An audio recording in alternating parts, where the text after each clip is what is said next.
Right, good morning everyone and welcome to the Monday edition of the Morning Bell with me, Richard Gay. Right guys, it is Columbus Day today in the US, also bank holiday in Canada. That being said, the markets that we do follow is open today, or are open today, potentially with a little bit less volume. But in any case, I'll still provide you with an update of the markets we normally analyze here, as well as look at the economic calendar for the week ahead. Right, so apart from today's holiday, we might be in for, or the market should be in for, a potential rough ride this week. And what I mean by that, on Wednesday, we have the PPI numbers and the big one at 2 p.m. FOMC meeting minutes. And then on Thursday, we have the CPI year-on-year and month-on-month figures. So these inflation numbers obviously could cause quite a lot of volatility during that time, leading up to it. The reason that we have the monthly and the yearly figures on Thursday, obviously it's a day later. Normally these numbers come out on a Wednesday, but because of today's Columbus Day, it's been moved to Thursday. So potentially a very volatile week around about that time frame. All right, that being said, let's look at the markets. As always, we're going to look at the ES, the NQ, crude oil, gold, and the dollar index. All right, so as we all know, the NFP numbers on Friday were way better than expected, and good news these days is bad news for the markets. We had a very strong sell-off on Friday, and I've been mentioning before, prior to that sell-off, that we potentially seen some sort of an expanding triangle, and I assume that it potentially ended, although price did not hit this lower median line of this downward sloping pitchfork that's been tracking this decline that started in January already. So like I mentioned previously, and in June's time frame, we had these lows occurring at a center median line of a long-term pitchfork. This is blue line over here, and where it also crossed the lower red warning line of this pitchfork sloping downwards, shift pitchfork.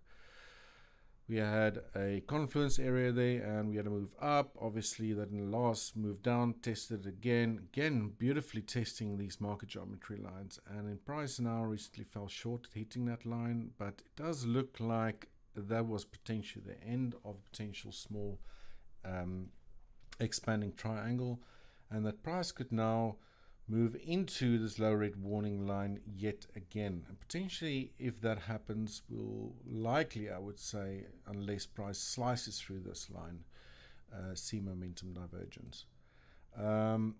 Depending on what time frame, potentially on the daily, maybe even on the 4-hour time frame.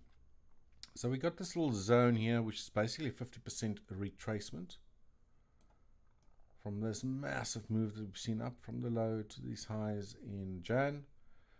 Price previously undershot the 38.2, and it might now reach the 50%. Now that 50% is slightly lower, around about 3,475, which remains slightly lower than this red warning line here, which is at 3,545-ish. So that creates a zone where we potentially could see support step in if we see further declines. Maybe things are going to be quiet leading into these news events, the FOMC statement, potentially the CPI numbers. So we'll just have to wait and see.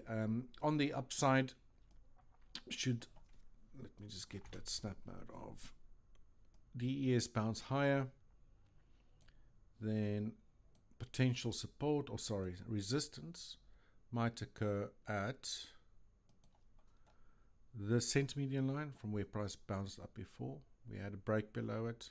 It might see a retest of that again. Potential resistance around about 3,703-ish. And then the lower side of that, we got this 50% dashed red warning line moving to the downside, which also previously acted as support, resistance, support. And then we've had this triangle, expanding triangle, that I still believe occurred, might have been done already, around what we call vibration, around about this low 50% dashed warning line. So the lowest side of that currently resides, it's a very small zone, guys, 3,682-ish. So there is a chance that we could see price move into there, find resistance, and then see another move to the downside. Oh, come on, let me just do that. Into that zone where potential support might step in. So a 50% retracement obviously also being a very important level. So it's quite a large zone, but as you probably all know these days, with very strong declines, price can very easily reach it or maybe even surpass it. So it's not unusual as well when you do market geometry analysis that price will, test an area, maybe break below it and then pull back again. So in the bigger picture, I still think at some stage that we'll get a larger bounce to the upside, but I'll treat that as potentially just a larger relief rally with another decline at a later stage to follow that could potentially take us all the way down here to the 61.8 retracement, around about 3,157. Now I've got a larger zone here if you watch the previous videos, because we got that point of control down here from the volume profile. Let me just draw that in quick.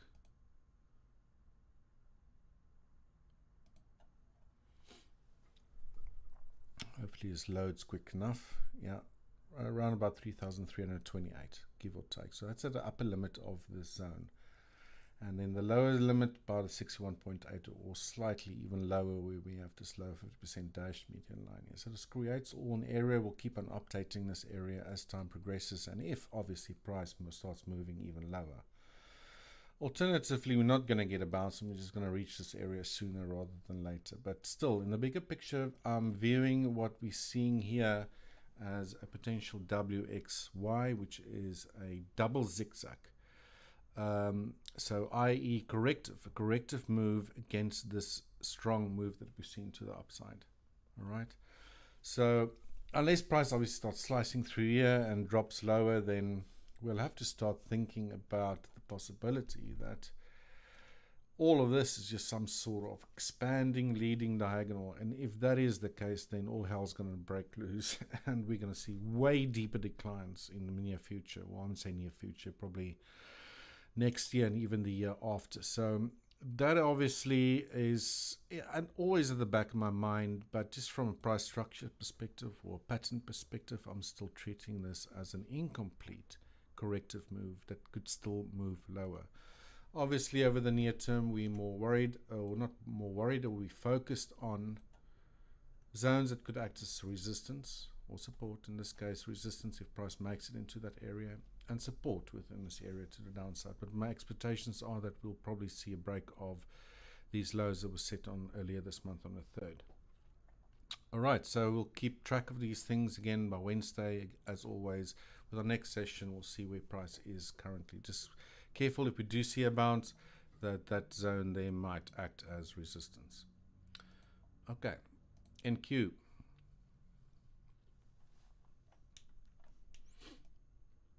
Hopefully NQ is not going to give me issues again.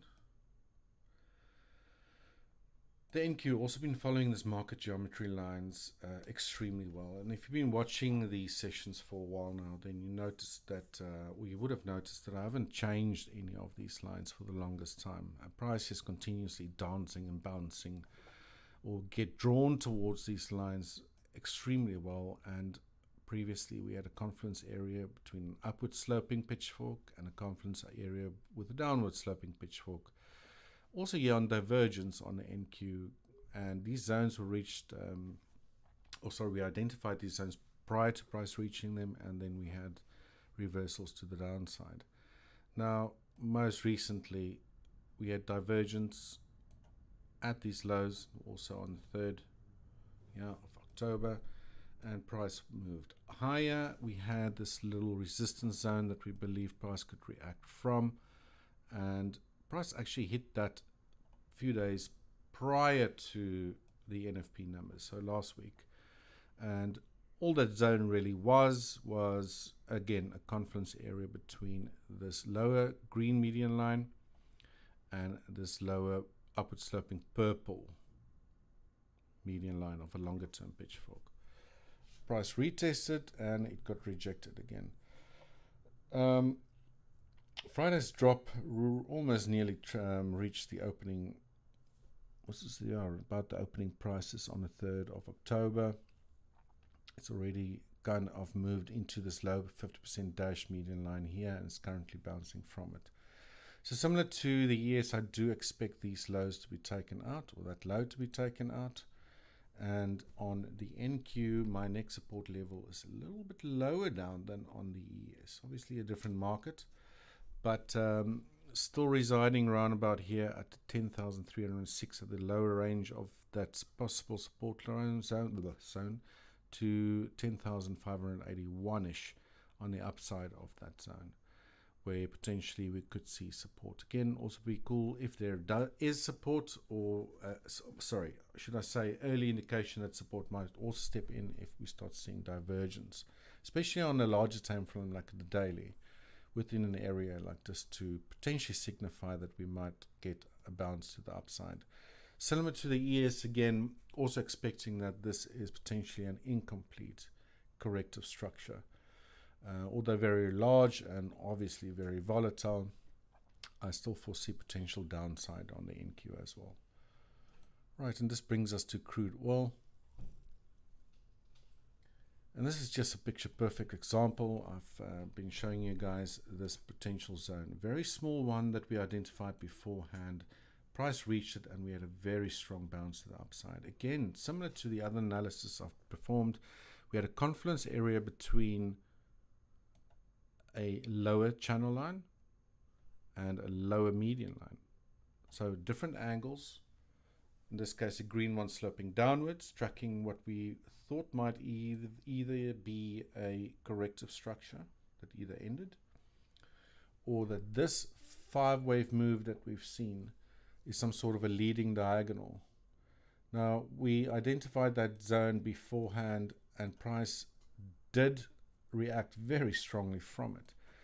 So last week was saying potential resistance here at this low 50% dash median line. That was around 87.30. Price had no issue breaking above it, retested it, got rejected again, and shot back to the upside. So our next area we looked at was the 91.76. I believe that was the 38.2 retracement of this move to the downside. Let me just get that drawn in again. Whoops. Should be using that one. Yeah. The 38.2 retracement level over here. And then again, we also have the center channel line, this dashed blue one, running to the upside. So a little bit of confluence this time between the market geometry lines and a fib level. Price has reached it, so there was an upside target projection that we had for potential resistance. Now, in the bigger picture of things now, it really does look that my thoughts were correct, that we ended here in 5 waves. The question still is this some sort of funny looking ending diagonal? If it is, that would not be good news, because then crude oil is potentially going to move to new highs over the next coming months. But what I did say was that it's just the shape of this looks more to me as some sort of an leading diagonal. If that is the case, we still expected, which we got, some sort of retracement to retrace a decent portion of this move to the downside, which has now happened, and that this could potentially be corrective with more downside to follow later on. But now also with the OPEC countries agreeing to cut production of crude, I can't remember the exact figures. I think they were anywhere between 500,000 to 200 million barrels a day, the talks of. I'll have to go have a look at that report again, what actually happened. And that could also support market to move much higher. But anyway, we are at resistance. Price was again drawn to that zone. If this is some sort of a 5-wave movement to the upside, and if it is corrective, then we would expect, in the simplest form, something like this: 1, 2, potentially a 3, a 4, a 5, and then correct with another 1, 2, 3, 4, 5, or some sort of other corrective structure to materialize that could potentially even take crude oil higher.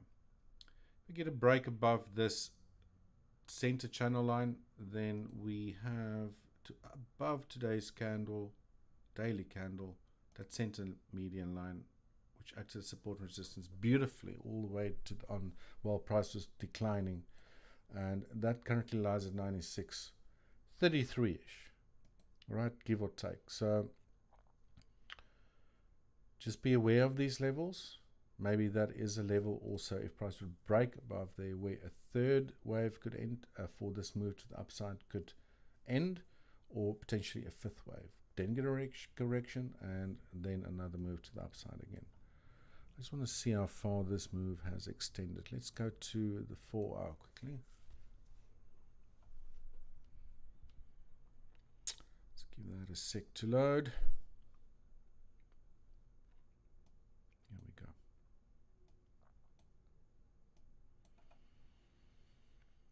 It's difficult to say what we got here. We have a 1, 2, 3, 4, 5 A, B, C, and now this is some sort of third wave extension, and that could definitely be the case.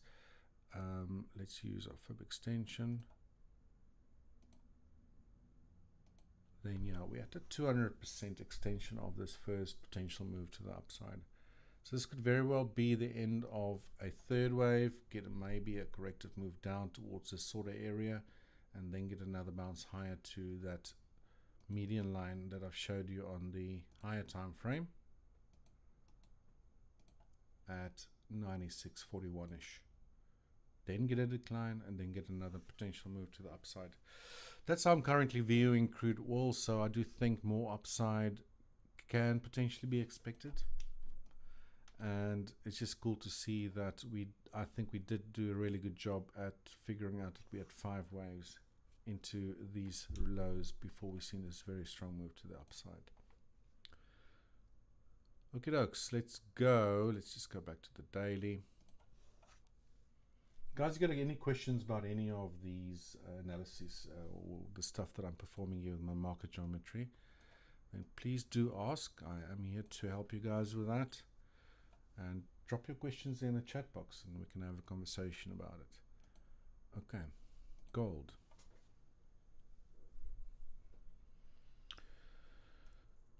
I took quite a little while to explain what I'm still thinking could be a possibility in gold, i.e. that whatever happened here since that high in August 2020 was that this was potentially a large third wave, and that all of this crazy mess is a corrective move.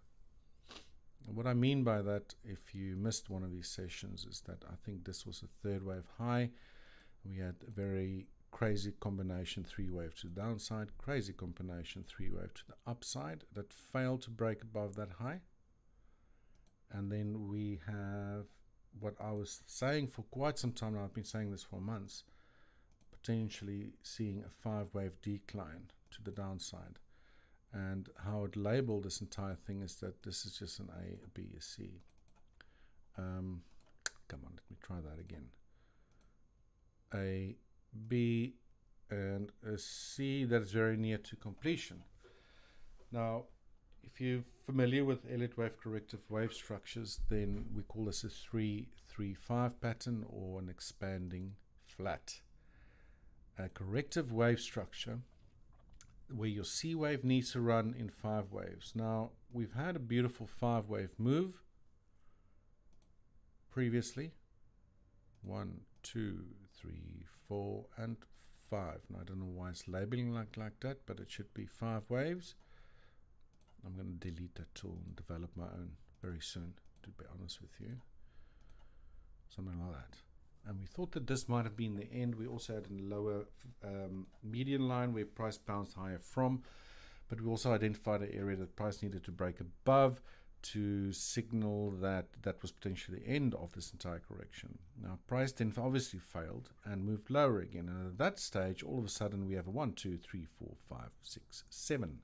So that doesn't fit the C wave of an expanding flat anymore.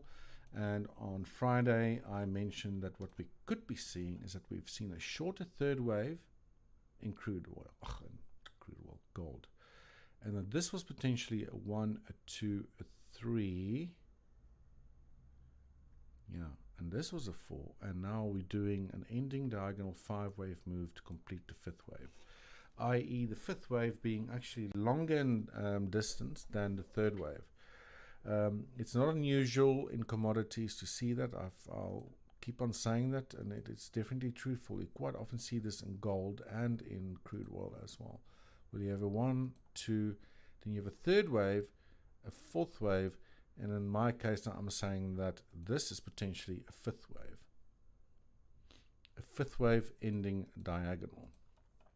And how we would label that is we potentially had a 1, a 2, a 3, a 4, and now we're heading lower in the 5th wave. Now it's still labeling as an A, B, C, D, E. It should be 1, 2, 3, 4, 5. But in any case, like I said, still going to create my own Elliott wave labeling tool for these purposes. But hopefully you understand what I'm saying. We did mention that we had resistance areas around about 1736 and 1743, and how I got that was from this downward sloping pitchfork that I deleted on Friday. I just need to redraw it again, that I had running, tracking this move to the downside.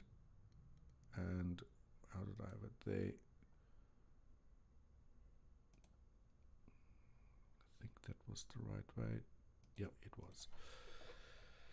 So this, even this previous bounce that we had to the upside here, that failed at that previous lows and also failed at the center median line of this move. Let me just get rid of this so you can hopefully better see what I'm doing here without all the clutter.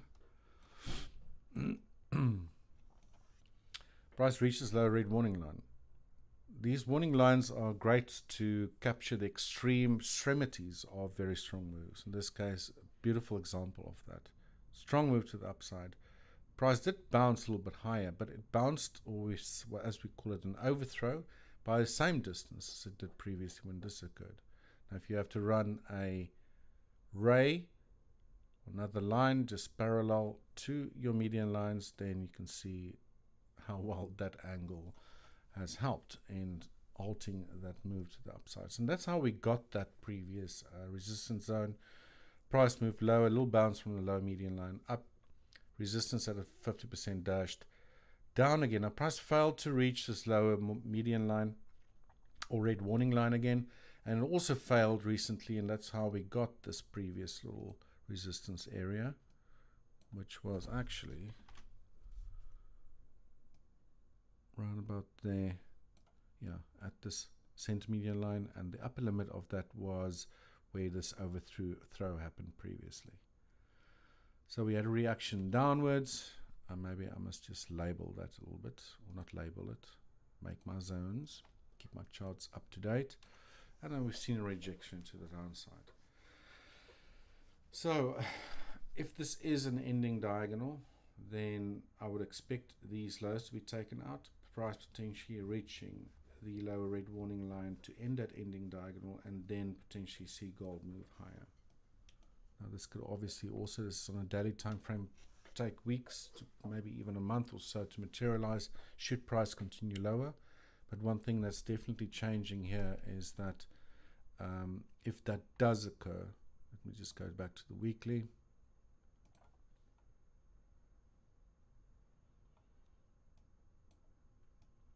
If price does move lower and break these lows, then there's a good chance that price will penetrate the 1,581.70 cents area, which was this high. And previously we mentioned that I was counting this as a 1, A, B, C for a 2. This was potentially a 3, and this entire mess here is some sort of fourth wave, with a fifth wave potentially high to follow the later stage. But if this is a fourth wave, it's not allowed to move into the area of the first wave. So if price does penetrate this, I'm still viewing this as corrective. I'm still viewing it corrective because of the 3-3 potentials, should I say, 3-3-5 that we're seeing, where this last move could be ending diagonal. It might be that price just takes out these lows and then heads higher. And that will then signify that if price obviously makes it way back up to, let's say, the 1800 level and higher, that this was potentially a third wave. Alternatively, we had a shorter third wave. I'm not going to use that tool now again. That potentially ended here somewhere, or maybe even here, and then higher. I didn't label that properly, but something like that. Whereas, let me try this labeling thing once more. This was a 1, that was a 2, that was a 3, a 4, and a 5. And that this is just some large ABC, potentially an expanded, flat still. Still same correction. But in this scenario, it suggests that we already topped in 5 waves. Either way, both still point to some stage to high prices. But over the near term, in my opinion, I still see that gold can move lower. Again, this week's probably going to give us a lot of clues as to which direction most of these markets we're following will take, especially with those FOMC meetings and the CPI numbers scheduled for later. What's it, Wednesday and Thursday, respectively. All right, let's quickly look at the dollar index lastly, and then we'll conclude today's session. Okay, guys. Again, I've got end of day data, and this is for this week. Dollar index hit this upper percent 50-dash median line and undershot it by a fair distance and is moving higher again. Now, whether this is a first leg down, you're going to get some sort of a lower high somewhere and another move lower, who knows. But what was interesting previously is price hit an upper channel line within the lower parameters of a zone that runs between 114 and 17 on the low end to 115-97 on the upper end. So I've been saying that this obviously very impulsive. So I'm still thinking that, and I'm just looking at this move to the upside here now. And this is on a weekly, so a large time frame, potentially entering the end of a third wave, expecting a fourth wave, then a fifth wave at a later stage, and then a corrective move. Again, could take weeks to materialize. We're looking at a weekly time frame here. So now just really the question is if the dollar index is going to move much lower from here. If that does happen, I think if it breaks the last week's low, then this potential was a third wave high. But because price didn't reach this upper green median line just yet, at sort of that upper limit, that might also be an area where a third wave ends. So again, dollar index, I would say it's a given that it's going to be very volatile during the FOMC minutes and after, and as well as CPI figures, the quarter and the month-on-month figures coming out. So it should provide us much more clarity as to whether we have seen an important interim top in the dollar index or if it will still head higher and then give us a decline at a later stage. So a lot of sort of waiting to see where things will be going this week, and as I said, potentially in for another rough ride in the indices. But yeah, let's wait and see. Maybe there's some signs of inflation cooling down already, but the jobs market still remains hot. So, like I said, any sort of good news these days has an opposite reaction on the indices. All right, everyone, that concludes today's session. If you've got any questions, please let me know. If not, then we'll end things here, and I'll be back again on Wednesday.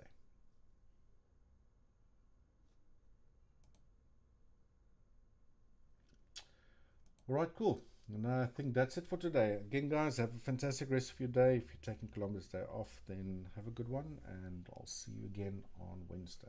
Until next time, goodbye.